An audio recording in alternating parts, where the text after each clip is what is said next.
ഇന്നത്തെ വീഡിയോയിൽ നാം നോക്കുന്നത് മക്കാഫി ആൻറ്റിവൈറസ് നമുക്ക് എങ്ങനെ ഡിസേബിൾ ചെയ്യാം എന്നുള്ളതാണ്. അതിനായി ആദ്യം തന്നെ സെർച്ച് ബാറിൽ പോയി മക്കാഫി എന്നൊന്ന് ടൈപ്പ് ചെയ്യുന്നു. മക്കാഫി പേഴ്സണൽ സെക്യൂരിറ്റിയിൽ നമ്മൾ വീണ്ടും ഒന്ന് ക്ലിക്ക് ചെയ്യുക. മക്കാഫിയുടെ പേജ് അവിടെ ഓപ്പൺ ആവുകയാണ്. അതിനുശേഷമായിട്ട് ആൻറ്റിവൈറസ് പ്രൊട്ടക്ഷൻ ഓപ്പൺ എന്നുള്ളത് നാം ഒന്ന് ക്ലിക്ക് ചെയ്യുന്നു. ഗെറ്റ് സ്റ്റാർട്ടഡ് കൊടുക്കുക. ഇവിടെ ലെഫ്റ്റ് സൈഡിൽ ഒരു 3 ഡോട്ട്സ് കാണാം.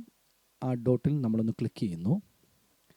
അതിൽ മൈ പ്രൊട്ടക്ഷൻ എന്നുള്ള പേജിൽ വീണ്ടും ഒന്ന് ക്ലിക്ക് ചെയ്യുന്നു. ഇവിടെ നമുക്ക് ധാരാളം ഓപ്ഷൻസ് കാണുവാനായിട്ട് കഴിയും. അവിടെ റിയൽ ടൈം സ്കാനിങ് എന്നുള്ളതിലൊന്ന് ക്ലിക്ക് ചെയ്യുക.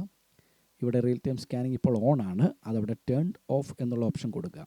ആ ടേൺഡ് ഓഫ് ഉള്ള ഓപ്ഷൻ കൊടുക്കുമ്പോൾ താഴെ ടൈമിംഗ് അവിടെ ചോദിക്കുന്നുണ്ട്. 15 ആണോ 30 ആണോ 45 ആണോ 60 ആണോ, അതോ ഞാൻ എൻ്റെ PC റീസ്റ്റാർട്ട് ചെയ്യുമ്പോഴാണോ, അതോ ഒരിക്കലും വേണ്ട നെവർ എന്നുള്ള ഓപ്ഷനാണോ. ഞാനിവിടെ ഇപ്പോൾ നെവർ എന്നുള്ളൊരു ഓപ്ഷൻ കൊടുക്കുകയാണ്. വീണ്ടും നമ്മൾ ടേൺഡ് ഓഫ് ചെയ്യുന്നു. ഇപ്പോൾ മക്കാഫി കംപ്ലീറ്റ് ആയിട്ട് അവിടെ ടേൺഡ് ഓഫ് വന്നിരിക്കുകയാണ്. താഴെ ഇപ്പോൾ മക്കാഫി ഓഫ് ആയിരിക്കുന്നു എന്ന് പറഞ്ഞുള്ളൊരു ഡയലോഗ് ബോക്സ് അവിടെ വന്നു. വീണ്ടും മക്കാഫിയിൽ മൈ പ്രൊട്ടക്ഷനിൽ റിയൽ ടൈം സ്കാനിങ്ങിൽ വീണ്ടും ഒന്ന് ക്ലിക്ക് ചെയ്യുന്നു. ടേൺഡ് ഓൺ കൊടുത്തു കഴിഞ്ഞാൽ മക്കാഫി വീണ്ടും അവിടെ ആൻറ്റിവൈറസ് അവിടെ ഓപ്പൺ ആകുന്നതായിരിക്കും. Thank you so much.